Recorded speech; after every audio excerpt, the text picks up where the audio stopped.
Nobody. So with these words, I think I would now invite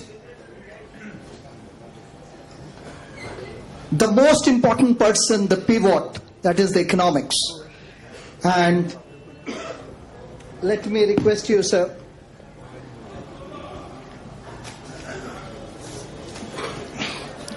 Dr. Goutam Gupta.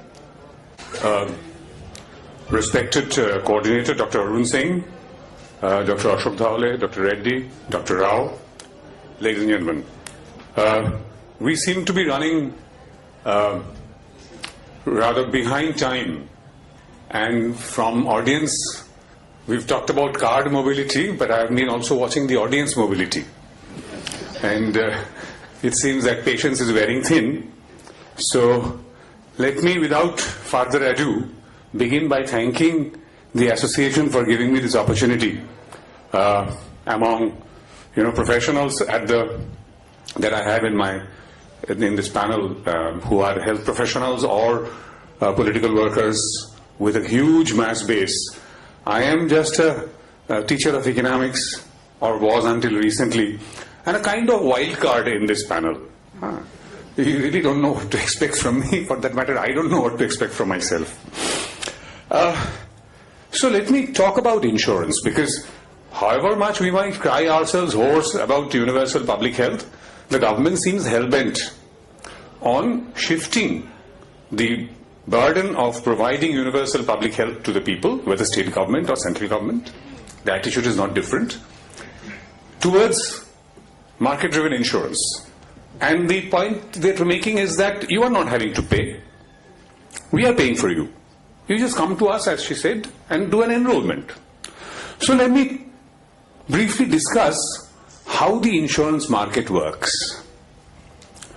Now, supposing you are a businessman and you are interested in making bread. Okay?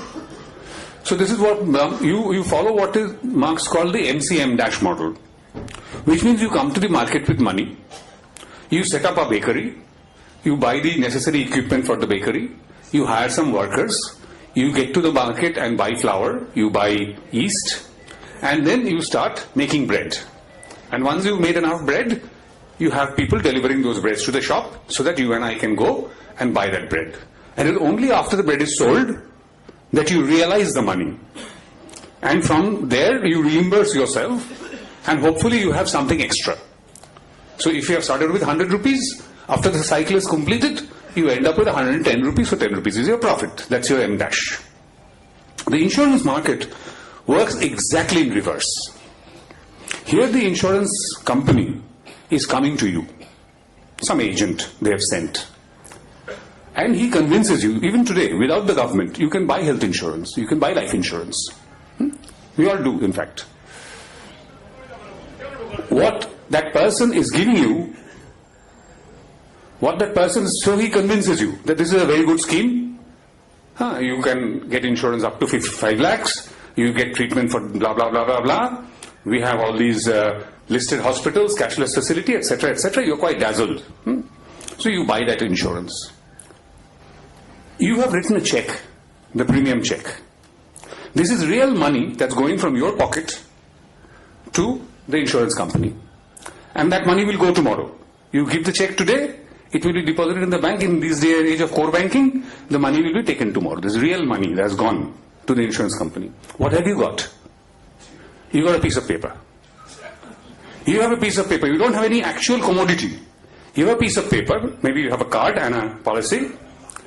And what does the policy say? So you are afraid that if I get sick, I'm a middle class person, I don't earn that much money. If somebody in my family gets a major disease, like cancer or heart disease, I don't have the money to provide my family members with that treatment. So what does that piece of paper say? Sir, if you are in such a situation, main hu na. That's just a promise. You will notice that in large group insurances, and this economics I have learned the hard way, because when I was a regular member of the university, I was responsible as part of a team for designing and implementing a group health insurance policy for all employees of Yadavpur University. And I have been on that managing committee for many years. I'm not there anymore. So the problems also, I could see firsthand, something that we read about in the papers, is that oftentimes in large groups, the total claim is more than the total premium paid. So if the group has paid a premium of 1,000 rupees, 5 people will get sick in a group of 100 and they will take, say, 1,200 rupees. Then I ask you, you ask yourself this question, so why is the insurance company interested? If they pay out more premium than the amount, they pay out more claims than the amount of premium they have collected, so why are they interested? This is because you get the money upfront, but you settle the claims over time. And this is the secret of the insurance sector, is that you have this surplus cash. This is real money, your money, my money, that's lying with the insurance company. For some people, it will not be claimed at all. And for some people, some claims will be there. So in the meantime, if I'm an insurance company, I can invest this money in the market. And it is this continuous investment in the market that brings in the surplus profit. But in order for this thing to continue to happen, the insurance company must constantly expand its base. So in a way, it's like a Ponzi scheme. I expand my base, I get 10 more people into my fold, those 10 more people pay me premium, I use that money to pay out the few claims. So therefore, there is a tendency for, and this is automatic, you can't talk about corruption in the vacuum, a tendency for a nexus between the regulatory body, the third party assessor and the hospital. Because the hospital has a target, mind you. If you are an independent doctor, if you're attached to a hospital, you will have to listen to the hospital administration, irrespective of what the size of your chest is. You will have to listen to them. And there, this is how the horror stories begin. There you are told that we want 80% bed occupancy. The doctor and the outpatient is told that we want 80%, and there are review meetings every week where the hospital manager will verbally thrash the doctors that why has my occupancy fallen to 65%. So therefore, the doctor will advise hospitalization. Now that's very good for the patient because the patient then can claim insurance. That's also very good for the hospital. And if the government is paying the insurance, then nothing like it.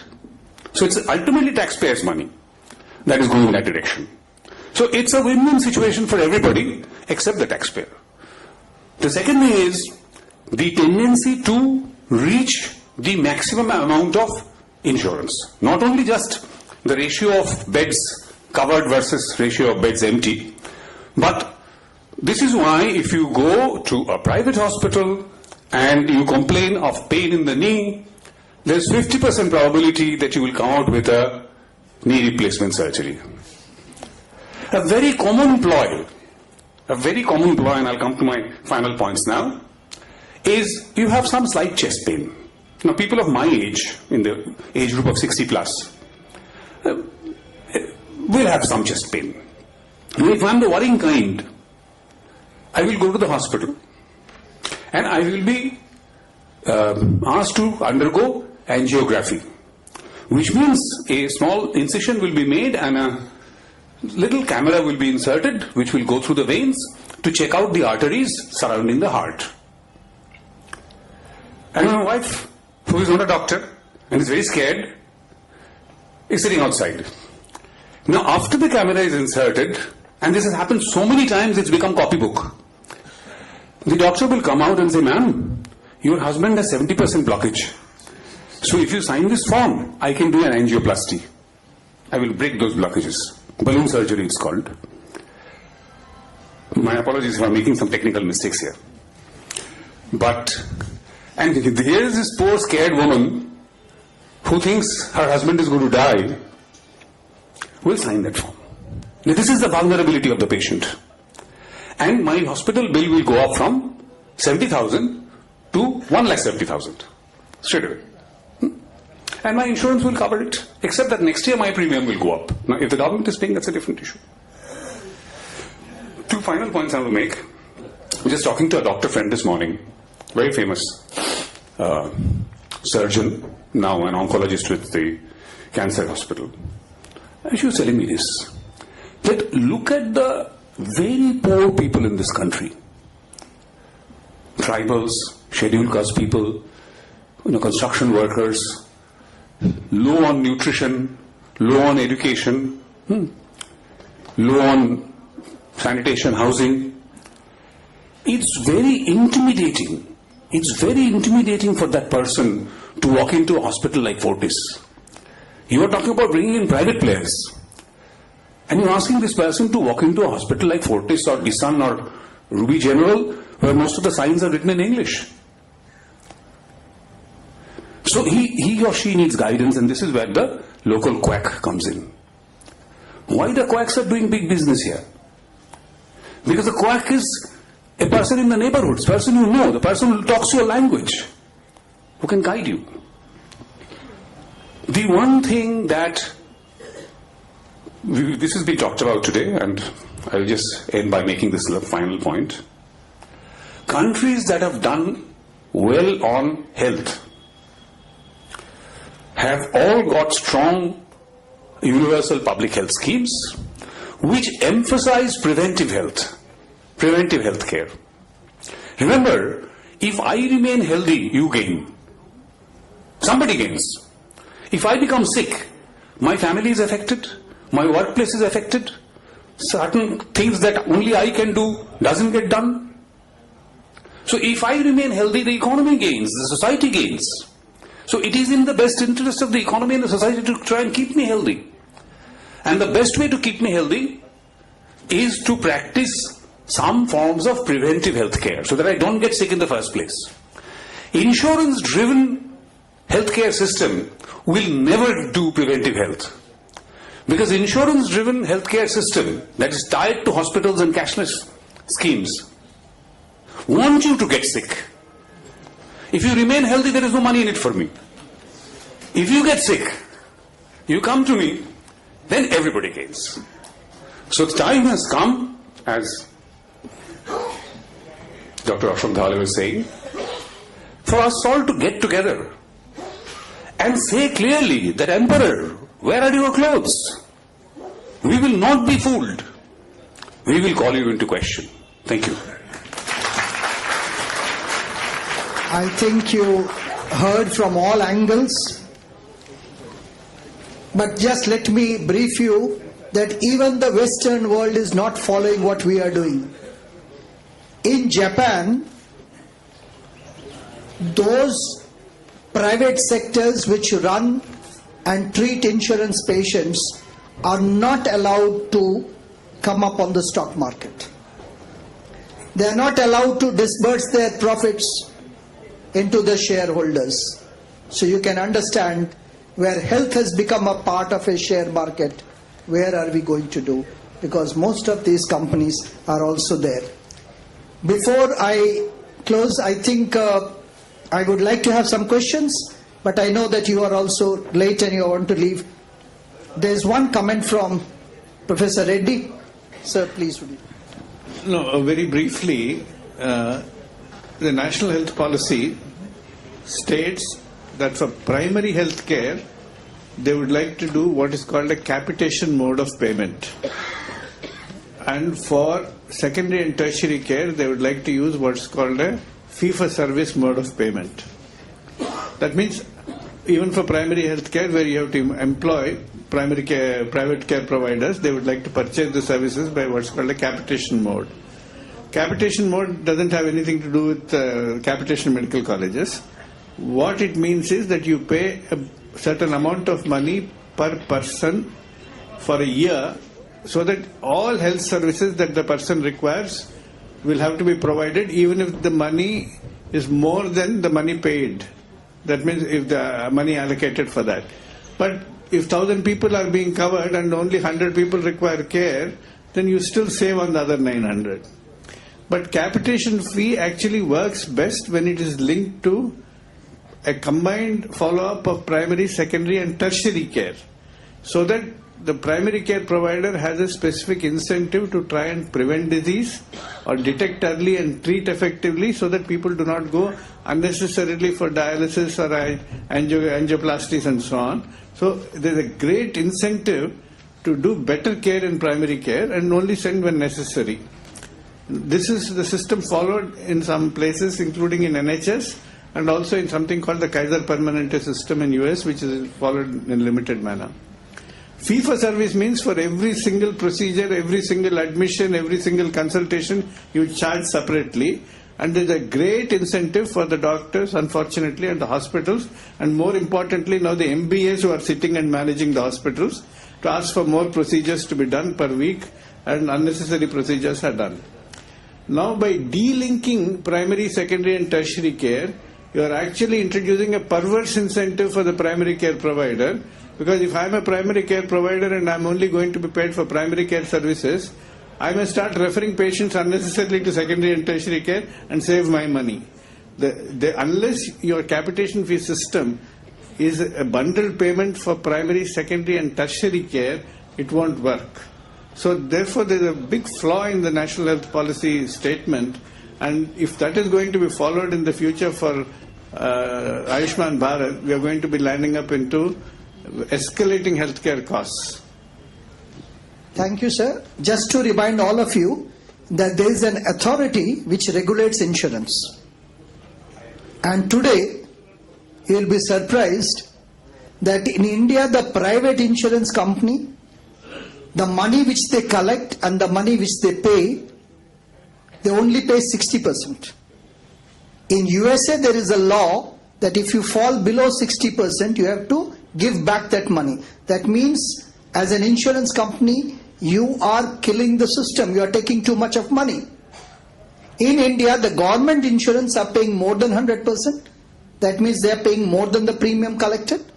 The private insurance has now come down to 56%. Even it was not allowed in USA. Finally, before we end, if you go out today and move around with the people across this country, nobody is discussing about this. What are we discussing about? We are discussing about terrorism.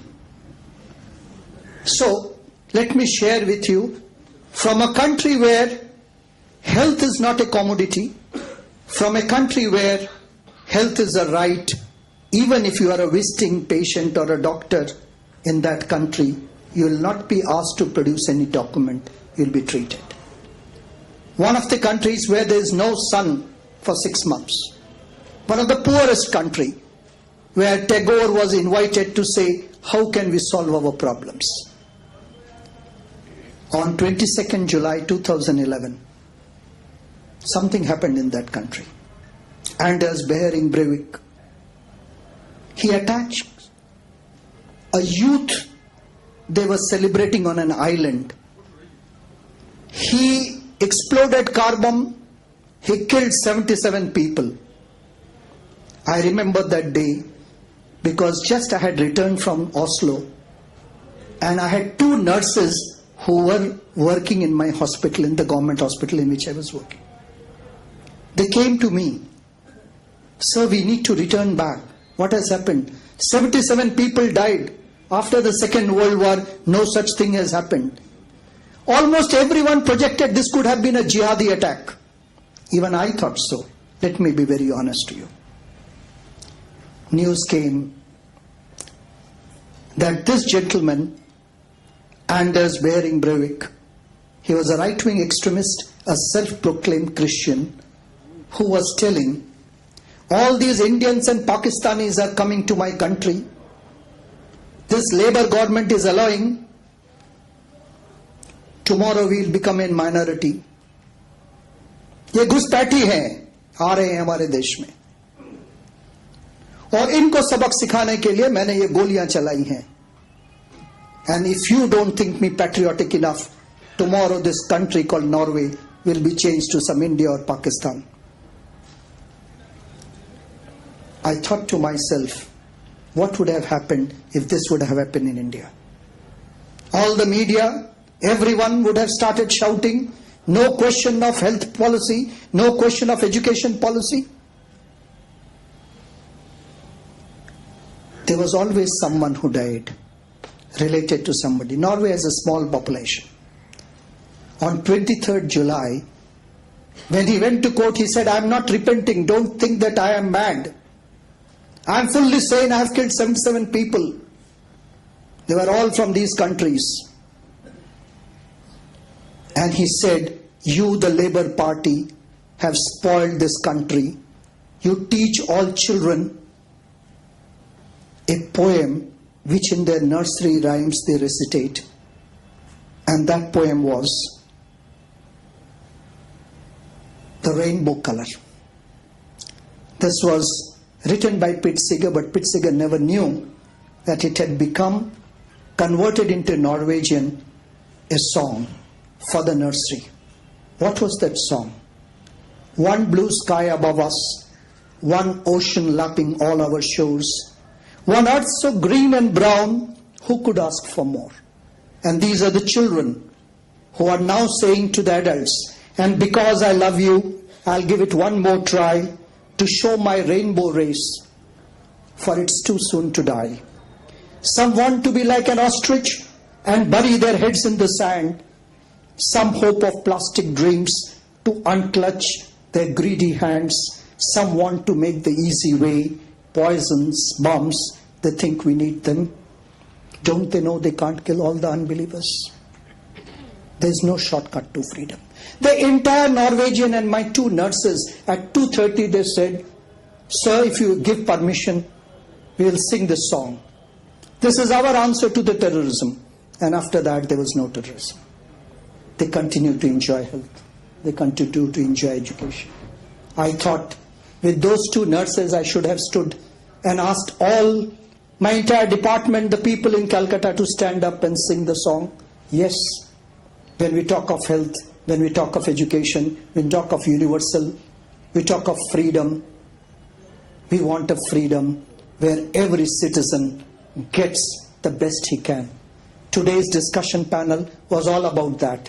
It was in the context of my country, but it also was in the context of those farmers who commit suicide and they say, खाना हम बनाते हैं, आप उसको लूट के ले जाते हैं.